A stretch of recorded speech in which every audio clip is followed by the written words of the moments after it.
Here now, the situation is we're in Palestine. The British now mismanaged, in my opinion, the mandate. They said they're going to protect the civil rights. They said they're going to establish a government.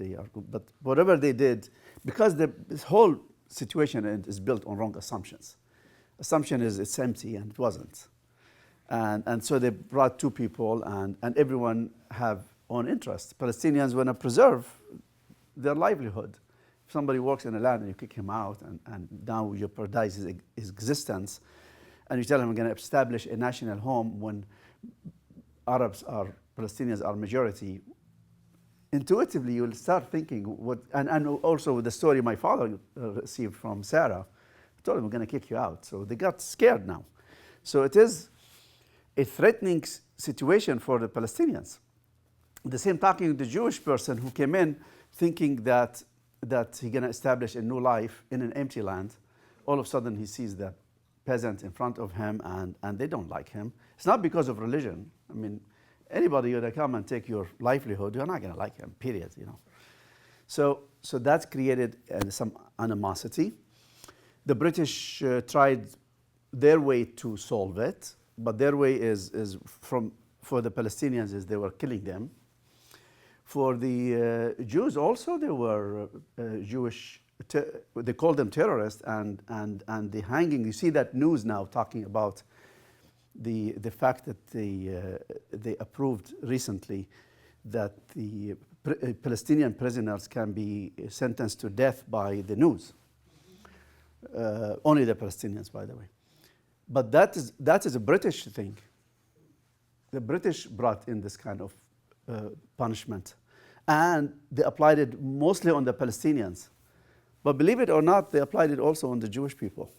You'll be surprised. I was surprised to see that, yes, some people were hanged, some Jewish people were hanged by the British government.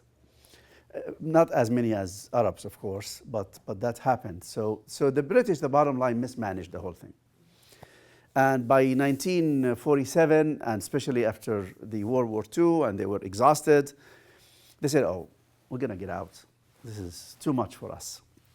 And at that time, United Nations was established, and they said, we're going to pass it to the United Nations. The United Nations decided to partition the land. So that's 1947 partition. This is Palestine, that's the river here, the Jordanian River, this is the Mediterranean Sea. So when you hear the term from the river to the sea, which is politically charged, all it means is this is the river and the sea, there's a population, and they want to be free to have a free life, not to kill the Jews. But of course, politics always spin things and make them not what they are. So 56% of Palestine went to the Jewish population. That is 30-some% of the population. About 44 or 46% of the land went to the Palestinians, who are representing about 70% of the population. The rest in Jerusalem was international. Now, of course, from Palestinian perspective, they felt that this is unjust. When you are giving more than half of the land, 56 to less than 30%, they felt it's unjust. And I agree. However, the reasoning behind it, because at the time there was many Jewish immigrants, and they anticipated the Jewish population to grow, and they wanted to accommodate the new immigrants.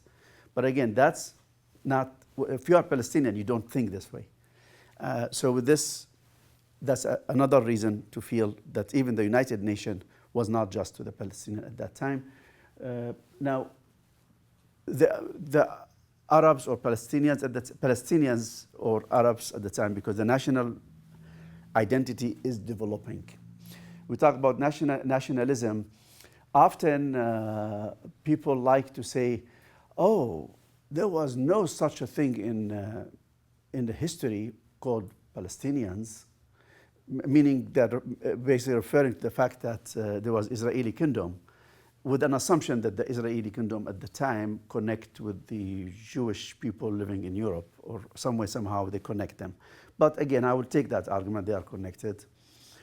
But to make a demand on any nation that it should exist in the antiquity for it to become a nation, that's a very wrong proposition. Because if you do that, then I'll ask you, did the Americans exist before 1776? Right. There's nothing called Americans back before 1776. Nationalism does not need a connectivity to the antiquity. All it needs is population or people who have the same struggle, ambitions, who fight together and look at current, past, present, and look at the future in unity, which was the case in the United States when the people living in the United States in the colonies at the time, when they revolted against the British, they did not think of themselves as Americans. They were British subjects. And they did not revolt to be separated from England. In fact, they revolted because they didn't like the tax system and they were asking for reforms. The way the British government handled the situation created multiple events that led ultimately to the crystallization of the national identity among the British subject in North America, then who later on became Americans with the Declaration of Independence. And think for so point here is you don't need connection to the antiquity to claim being a nation, and that same applies on Palestinians. It's sparked by the Balfour Declaration. There are population there. They were identified by the British as non-Jewish. That's the only thing they said about them. They put them through an experience of ignorance. They don't exist. They manipulated them. They stole their land. They pushed the peasant out.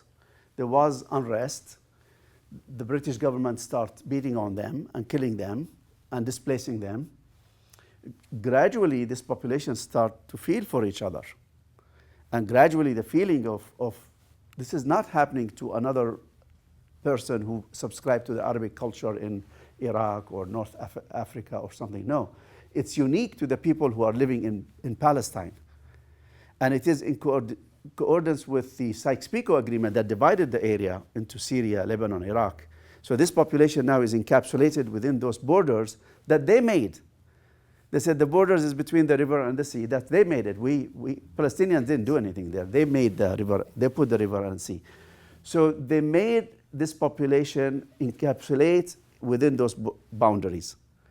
They made them exist as a nation. When they didn't like it, now they say, oh, they don't exist. I cannot have it both ways. You made them exist, unify them with a story of unjust story, a story of displacement, and now they have a story together. Back to this map, as a result of this, the Arabs and soon to be Palestinians, they rejected the whole notion. They said, it's not going to work this way. So they went to the street and stuff. Now, the myth is that the Jewish, there was no Israel at the time, that the Jewish accepted it in principle. In principle. They did not accept it 100%. They accepted it because it recognizes a state. There was no name Israel at the time, a state for the Jews. But they objected the boundaries, the borders. The Ben Gurion said, well, this is a beginning of they felt it depends who you ask at the time. Some Jewish leaders felt that they want the whole mandate. Some of them were pragmatic and said, no, we take as much land as allowed by the international system. Some people did not even accept that as a mandate, because at one stage through the mandate, and that's more complicated here, the Transjordan was part of the mandate and then became the area between the river and the sea. So make long story short, like any nation and any population, there's different thinking. You will see some Jewish people who think that Israel is not current day, but it extends even beyond the Jordanian River. to include what's now Jordan and part of Lebanon and Syria. There are people who think it's only the mandate, and there are people who think, no, two-state solution is an option. So it depends who you see in the government. You see the politics will be played differently. The current government is, I think they don't believe in a one-state solution. They said that really. But what is the boundary of Israel? No, but who knows? I have no idea. I mean, they need to tell us. So with that in mind, Ben-Gurion in April 48, it just happened a couple of days ago, more than 70-some years ago, he was reading the Declaration of Independence from the British people. It talks about the history of the Jewish as a nation, connecting with their ancestry, the legal body, which is the at the time United Nations, recognizing the state. But also, I got this from the English translation. It says, it will ensure complete equality of social and political rights to all inhabitants, irrespective of religion, race, or sex. So that's part of the declaration. That's a promise he's making, to whom I have no idea, because the story later on, it says nothing about that line. He said that, on his document. But the sad part is when you talk to, on the internet, often I go back and forth in a very respectful way with the pro-Israelis. And I don't try to be like, you see sometimes negative stuff. No, I don't do that really. Just go respectfully, because I wanted to know what's the thought process. They believe that this is true. They believe it's true. And in fact, this statement never made it to the Constitution for a simple reason. Because there's no Constitution. Yeah. Right. Till this day. There are no borders. So that statement is misleading statement. It's not factual. You go to Palestinians in prisons and being tortured and all this bad stuff happening to us. Now, this is some exchange I had with an individual, which I covered the name in YouTube. There was a topic, and I want to read the thought process, what's going on. It says, okay, Arab leaders, the topic was, what drove the Palestinians to leave Palestine? And in his mind, and he's pro-Israeli, he says, Arab leaders, and I was arguing that they did not just leave. There was things happening, and we're going to see what it is. He said, Arab leaders and radio broadcast from that time did urge civilians to evacuate. So the Arab leaders told the Palestinians to evacuate, with the idea that they could return once the Arab armies had defeated the Jews. You can believe, which is me, really, he's talking to me, you can believe whatever you want, though.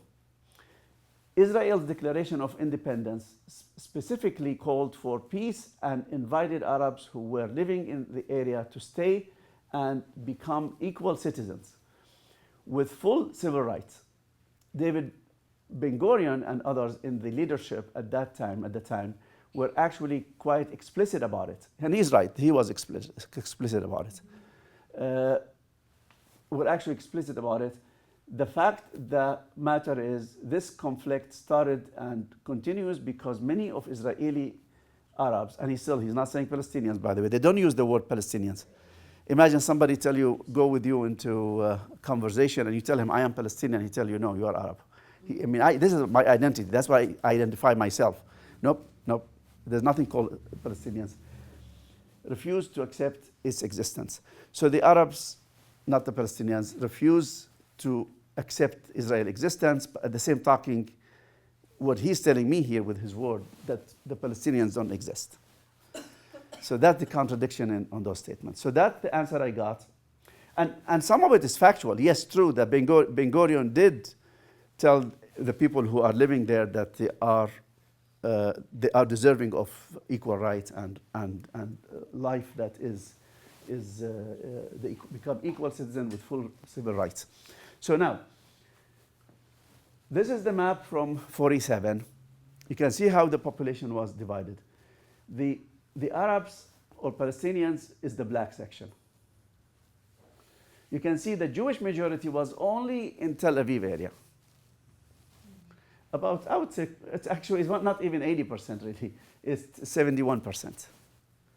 That's the biggest Jewish population in the area. So at no place they achieve the requirement of 80%. So that, strategically, how are you going to declare a Jewish state when you don't have 80% in every place? Some places there's hardly any Jewish person. Here, there's no Jewish. In Jenin, here, 83. So it's not practical. It's not going to work. And then there's another map. And a very interesting map. I got this from a book written by Penny Morris. Benny Morris is considered one, he is a renowned name, one well-respected historian. But he's considered a new historian. There's a concept of new historians. Why? Because in the 80s, the Israeli government allowed for the historians to read through the IDF document and the government document for event that happened more than 30 years earlier. So the events of 48 in the 80s became available to historians. So the historians who start digging into it, they start reading stuff based on the new information with intention to understand what exactly happened in 48. Because the story in 48 is straightforward. The Arab were told, Palestinians, told by the Arab leaders to get out, and so they can come in and kill the Jews. That's what the story. And that story is making it to today.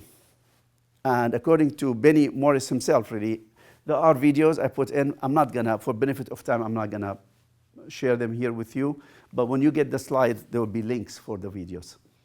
And in one of the videos, he's stating clearly that this previous knowledge that was misinformation and myth, and he used the word myth actually in part 2, minute 17. Look at part 2 when you get, he used the word myth, 17 something, maybe 18. So, and he said, it is also, and that's Benny Morris, he said, taught in our schools now. He said that, not me. So now, Benny Morris, in his book, on page, he used map 3. Where did he get this map? He got it from an older book, that Atlas of Israel, published in 78. So that was before the new historian things. So that's a map is reflective to a time way before the documents became available from the IDF. So we're going to look at that map. And he used it, by the way. He's a new historian, but he's still using some material from previous period of time.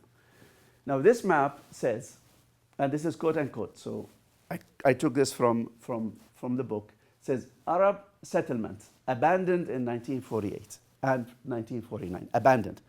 First, it's Arab settlement that's abandoned. Now, first of all, those are villages. And you can see there's tens of them, 100, like 400 some.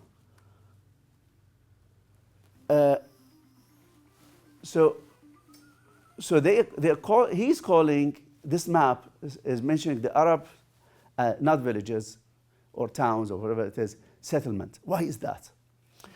Because they are first assuming that the Arabs immigrated from Arabia and came to Palestine and built settlements.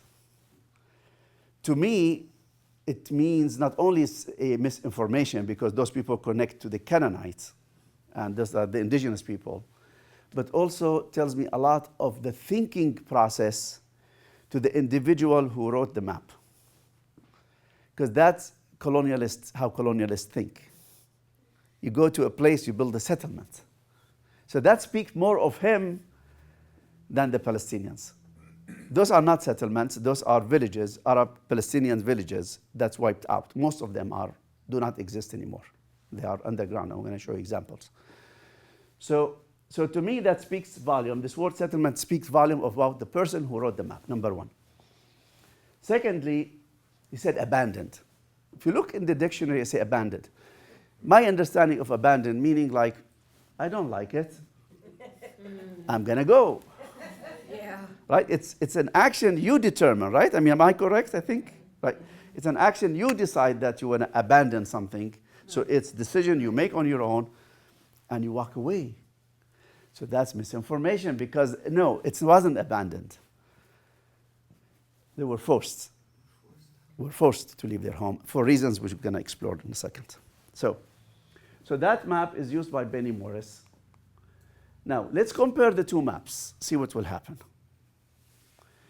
This one is 1947. This one, I will say after 1947. This is sometime at least before 1979. And I know it's after 1949. I'll tell you why in a second. Either 49 or after. Because if you look at the maps, you see city of Gaza. But you don't see Gaza Strip. You look at this map, something appeared now. It's called Gaza Strip. Gaza Strip appeared in 1949. So the map should be after 49, and definitely before 79, because that's where the book was published. Why do we need Gaza Strip? Because we have all those villages south of Java. Where those people need to go? They're not there anymore. They're not living here. Those villages are wiped out. They are living in Gaza Strip. So when people tell you it's a jail, because it is a jail, it was a jail and it's still a jail. This is 3 miles by 28 miles. You took all those people, you squashed them into this area. That's why Gaza is the most populated land, I believe, on earth. Check it, but I think that's correct. So this is the most populated land. More than 2 million were living in this strip. Now it's much less. They're dying. So that's why we call it jail, because it is a jail. Was jail back in, and the story did not start in 07. It started way before. That does not justify 07. I'm not saying this is to justify it. But I'm saying if we think history started on 07, that's not correct. There was no Gaza Strip until this displacement started. And also, from this map, there is a historical argument to say, oh, it was a war, and things happen. Yes, things happen in a war. But if you tell me that this population moved from here to here accidentally because of war, that does not make sense. There have to be a policy. I don't think these things happen by accident. There have to be somebody, a brain on the top of leadership, who is designing everything and pushing this population, squashing them into this area. So there are historical arguments of planned Delta, how Palestinians were displaced. That's beyond this limited time we have. But there were, and historians agree and disagree. And then when they disagree or things become clear that this is what happened, that Palestinians being displaced, then they tell you, oh, it is very complicated. It's not. Those people were displaced, they were squashed here, and there was a policy to put them into that little land of 3 miles by 28. So there are pictures to tell me that this is not people abandoning their village. I mean, when you abandon, probably you're going on a vacation maybe. I mean, if you are abandoning and you are in a comfortable zone, you take your shoes with you. This woman is barefooted. Why would somebody leave his or her home barefooted? They must be scared or very poor. And if you are poor, you don't abandon. You just stay with your home. So also, this picture tells me something went wrong. It's not abandonment. This is Haifa before it fell in 48. Those are gangs. Those are people, this looked like a civilian, but there's civilians carrying guns. Those are gangs walking in the streets. And the story I had from my father, that during those times, and he was living in Haifa at the time. My ancestor comes from a village called Tantura. My father and his family, because of job opportunities, apparently his father moved from Tantura to Haifa to work in the port. So they were living in Haifa at the time. And the story I got from my father that there was people putting bombs in barrels and throwing them. And because Jabal al-Carmel in Haifa is an elevation, the Jewish settlers used to live in the higher section. So they will pack explosions and they just roll it down and it will explode on people. And those people were roaming in the street. So it was a state of terror. That's why people left. They did not just abandon. There have to be a reason for them to leave their hometown. The story also about this one, my aunt left, and my father said that his sister came frightened, and I assume that's in May, from Tantura, the village of Tantura, to Haifa, walking barefooted. That's why I connected with this picture. I thought she is my aunt, really. The baby is older than the baby she was carrying. So my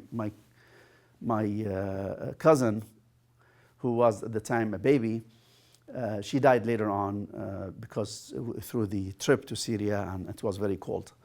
So, but he said she walked 17 kilometers and she was barefooted. This woman barefooted. And then I checked on ChatGPT the distance between Tantura and Haifa.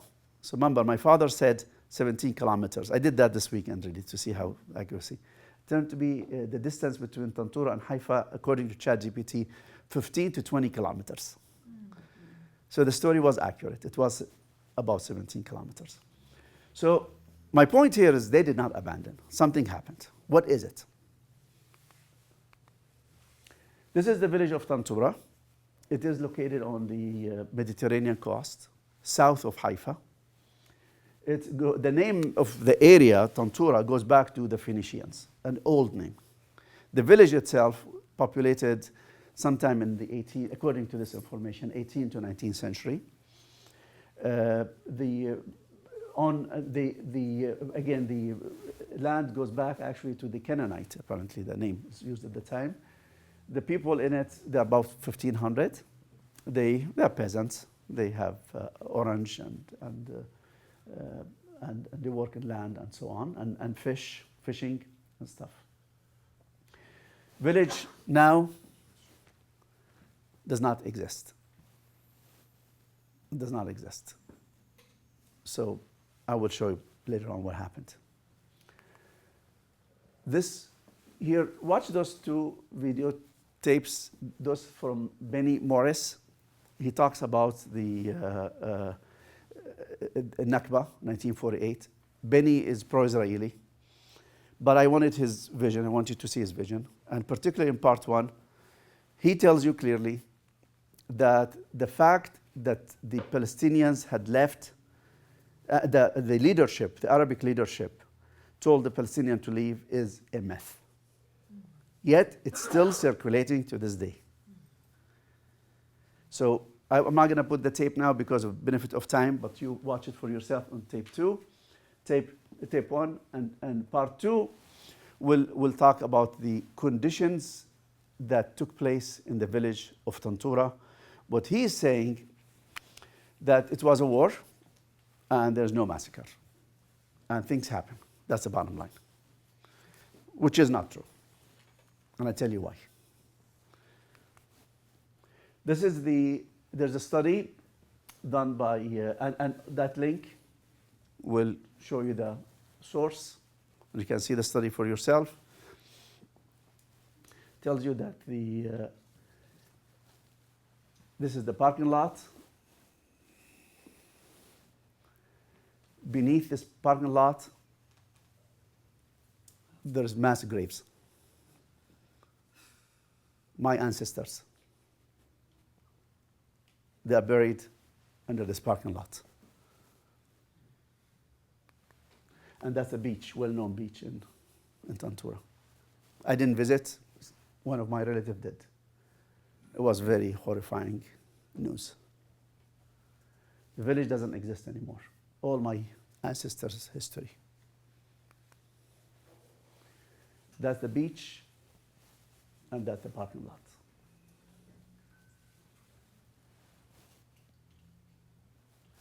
This is, all those, when you get the slides, if you click on it, there's note at the bottom. And I put information where I got this information. That study, I made copies of some of the statements in the study.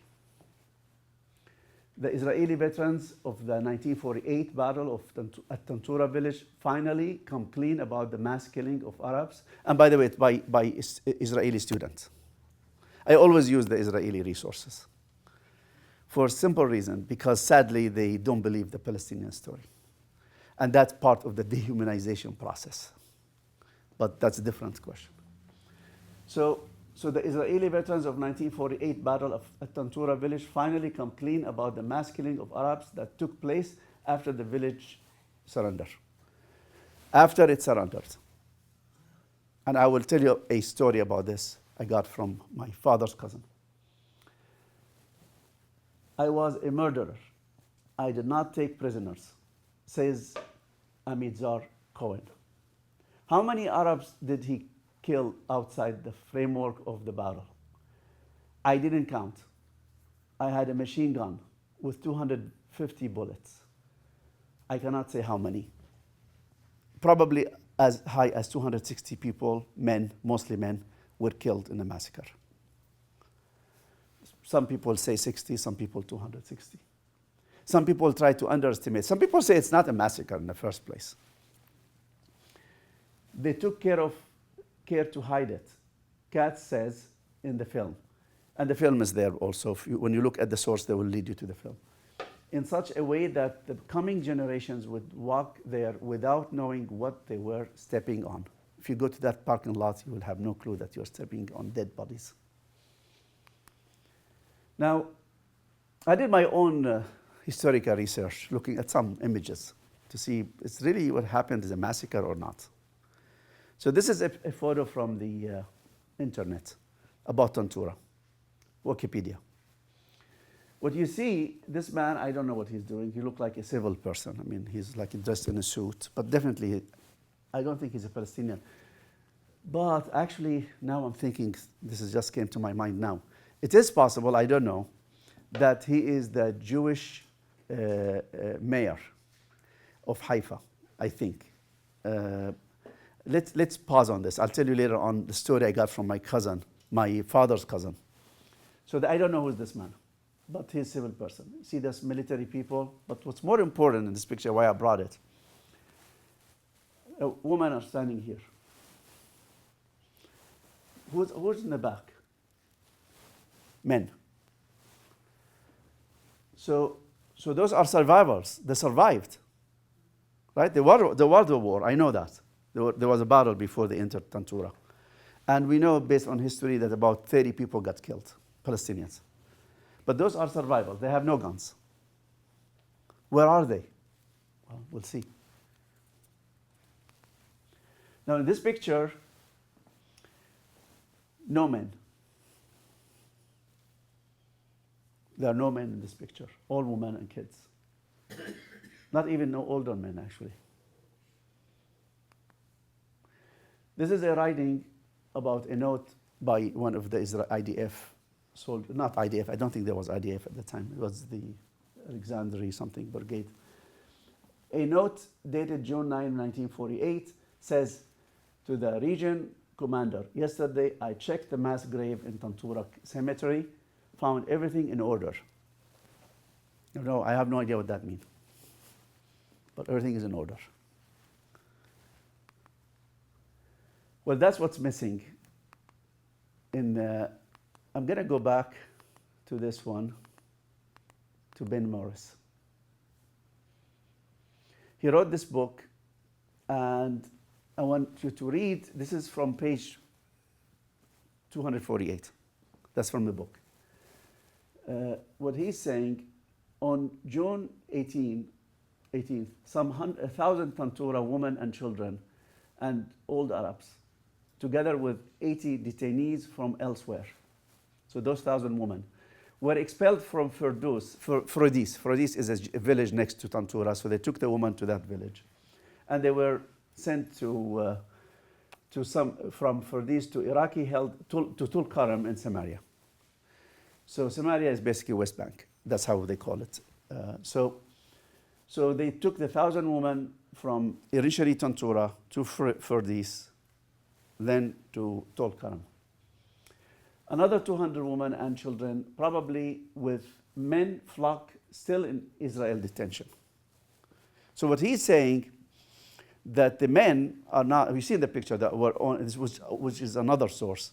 Picture didn't have men. What he's saying is that men are in Israeli detention. What happened to them? He doesn't tell you anything about them in the book. You have to go to other sources to figure out what happened to them. What's missing in Benny Morris, what he's telling you, that he does not take the oral testimony as an evidence, as historical evidence. He does not believe in it. He believes that in it is a lot of memory issues. People tend to say stuff that they don't mean. They sit down together and they agree on a story and they influence each other.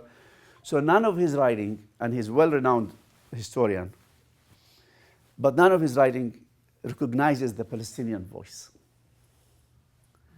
So how you want to understand history if you are genuinely studying history without listening to the victims? Like with the Holocaust, for instance, there was a lot of oral testimonies. It's normal to incorporate oral testimony. Now, yeah, of course, time lapse and can affect the story, but you always, as a historian, and I do have a degree in history from Bloomsburg, as a historian, you weigh the evidence. I mean, yes, you don't outcast it, you just weigh it. You say how much of, you corroborate it with other testimonies, you see the consistency of the story, and then you make your own judgment whether this is a good evidence or not. But to say all the oral testimony is garbage, that's an outlandish assumption. Tells me that he just doesn't want to listen to the Palestinian voices. So there are others who did. When you get the slides, go to this study, very important. It will show you images from the sky, probably some airplanes took those at the time, and show you the mass graves, basically. You'll see it. And it will give you the detailed information from people who were living at that time. And I will add to their story a story I did have from my father cousin. And he is now in his late 70s, almost 80 years old. Now, he's telling me about his father, told him, who was in Tantura at the time. His father at the time was in his 20s. Well, he said that after the Jewish people came in, they put the men against the wall and basically just shot them. They just killed them. Now, but that will start killing them until an Arab Jew, who was the mayor, and he used the mayor. I didn't know which town at the time. I should ask. I'm going to go back and check on it. But I'll tell you what I think where he came from. And that's why I said that man could be the Arab mayor, Arab Jews. Because I know that Palestine, Haifa, the mayor of Haifa was Jewish. He was an Arab Jew. Is he the same person? I don't know. We'll find out. But he said an Arab Jew came in and he stopped them. He said, guys, what you are doing? And he stopped the massacre. And for that reason, my father's cousin, the father of my father's cousin, survived to tell his story. So yeah, there was a massacre. There were people against the wall, and they were killed. And yes, a Jewish person, an Arab Jew, saved them, saved the rest of them. That's how was the community in Palestine. There was no such thing, religion dividing them. So the story goes, then those are people who attended the event. There is a link and we'll give you more detailed information about the village and some imaging. Now back to my family. I told you, just remember that picture, my grandma. They used to live in Haifa. In 47, with all unrest, she took her kids and she went to Damascus. I know this is in Damascus because that's how they do it in Damascus homes. That fountain, my grandfather used to wash his face before praying. My mom would tell me that he get up in the morning and use the water. This is my mom. Here she's about maybe 6, 7 years old. My aunts, my uncle is not in this picture. That's why she probably upset that he is not here. I don't know. She looks upset. This is my grandma. But could be upset because of this. That's my family home. That's my mom's and her family in Haifa. Still standing. This picture is from a few years ago. And the story is, I got from my mom, that after her father died, unfortunately he died in his 30s, young, they have to sell the store. And the judge, I don't know why they have the judge, but that's what the story is, ordered that they should build a third floor. And that's clearly different from, for the purpose of renting it so they can live on it. So they lived there after her husband died, and she had 4 kids. And the rent will support them. But in 47, they felt unsafe. So she left the home with her kids, thinking that things will cool down. She did not get any of her stuff to stay with her family in Damascus. Of course, she never came back to that home. I have the papers for the home, copies of papers. I'm in search for the key. I couldn't find the key, but we'll see. I'll find it sometime. That's my father. He left Palestine. He was 12. This is probably he's 15, 16. Very ambitious man. He was in North Syria. He saw the judge on his station, and he wanted to be a judge. So he studied hard.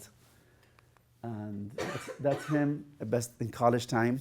This is probably in the late 40s, I would think maybe 50s, I would think, early 50s.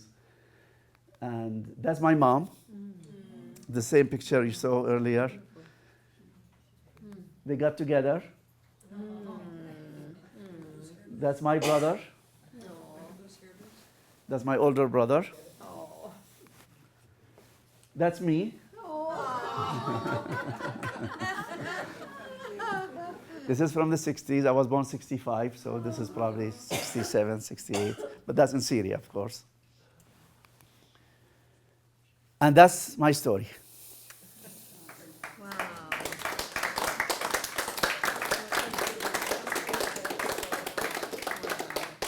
And with that, I want to ask you if you believe that Palestinians exist, or some way, somehow, we came from, I don't know from where. We have a story. We have a story of displacement. It's a very sad story, unfortunately. There are some good, happy junctures in it. Story of determination, hope, resilience. I'm confident the future will be better. I'm confident, no question in my mind. It's going to happen. Well, things take generations. Why I'm confident? Because when you read history, you know that every story with oppression always have happy ending, but unfortunately with heavy price.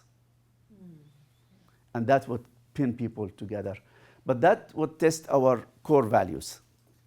Do we see the situation early enough to make a difference? Or we wait until the story unfold and crush more souls before we realize that something is wrong. And I think there's something is wrong. Assumptions, big assumptions. The story of Palestinians, yes, they do exist. Their story goes back to the Canaanites, all the way in history. It was shaped by religions, multiple religions. Judaism is one of them, Christianity and Islam. It was shaped by many languages. Many of those languages are Semitic languages: Hebrew, Syriac, Aramaic, Arabic. And some are not Semitic, Latin and Greek. You see these languages in our daily talk. When we speak our language, we mix the cultures going back to that time. We are natives. We are native to Palestine. Contrary to the misinformation you may hear when they say, oh no, they're not indigenous to Palestine. I don't know how they can justify that and wipe out not only the Palestinian history in the last 20th century, but they wipe it out going back to the antiquity. Nobody talks about that history. And I'm going to dig into it. That's my mission. That story was shaped by colonial interests that took advantage not only of Arabs, but also of Jews, and created a situation that they're both fighting each other tooth to nail, unnecessarily, because they could have done a lot of things together had they really worked from get-go together. It is a story of displacement, injustice, that is not going to be lasting forever. I don't think it will. But in the process, many people are in prison now. They are jailed. They are tortured. They're tortured. Some of them soon to be hanged. And the story of, you know about Gaza, I don't have to tell you. Thousands of people, thousands of children killed. And many of them, they say that their parents use them as human shields. Where are you going to go if a 2,000-pound bomb, 100 of them falling on a space that is 3 by 28 miles? Where are you going to go? How that story, the human shield, can be accepted by any human being? Those are books I recommend. This book for Benny Morris, I talked about it. He's a new historian. He has a lot of good things to say, though, despite his biases. To my opinion, there are a lot of biases. There's a book for Ilan Pape. I respect his work. He was born in Tel Aviv, in Haifa. No, Haifa, I think. Could be wrong with this one, but I think he was born in Haifa. He's Israeli. He's not living they kicked him out. He lives in London now, in Britain. So he had this book, The Ethnic Cleansing of Palestinians. It's another book to Rashid Khalidi, well-known Palestinian historian. It's a very good book. I reviewed those. There's other books go back to antiquity. That for Israel Finkelstein, I highly recommend that book. There's one also about the Palestinian history that's been ignored. That book will tell you what happened beyond being Jewish for Phoenicians and the Canaanites and later on the Greek and Romans and the Muslims coming to Palestine. Those are videos. You get those with the slides. Talks about the NakBa, talks about, this is Ilan Pape, there's part 1 and part 2. Also, Benny has multiple part 1, part 2. It will tell you, get more information. A lot of stuff I said today are from those tapes. Some of them are my own analysis from different resources. There's a man who I admire so much. Put the link to a interview. I did not read his book yet, but I did review some of the videos. What he's saying, basically, what I understood is and I agree, that the Jewish movement from 19th century was started on high moral ground. It's a movement that's meant to protect the Jews from all the oppression and massacres they were enduring. Something happened because of the political nature in 1948, when the decision was, and you've seen the ratios, that the Palestinians must be displaced. And that's created a strategic shift, and a movement that was moral now was impacted by political ambitions and started basically eliminating the Palestinians. And this is still going on till this day. And he's asking for a wake-up call. And actually the solution for this problem, by the way, in my opinion, is in the hands of the Jewish community. They are the most powerful to influence the status quo. Now, the rest can stand up and they can try to protect themselves. Palestinians, like they always say, oh, Palestinians need to change their ideology, their thinking process and stuff. What do you expect from Palestinians to do? Their homes are demolished. Many of them are in Gaza. They are in tents. Outside, they're not. I mean, like myself, I'm far away. And so when you have the power, you are the one responsible for the outcome. So the Jewish community is, in my opinion, is the one that need to step up and act. I know many Jewish friends, and I attest that they have the highest moral foundation. I attest to that, really. And I mentioned names in my part one, friends of mine, and they are in every place. They are well respected. They need to step up. They need to make a change. The other person I have high respect to is Peter Burnett and his connections. Please review his work. He also feels like something is radically wrong. We need to change things. Those are the Jewish voices that I have a lot of respect to.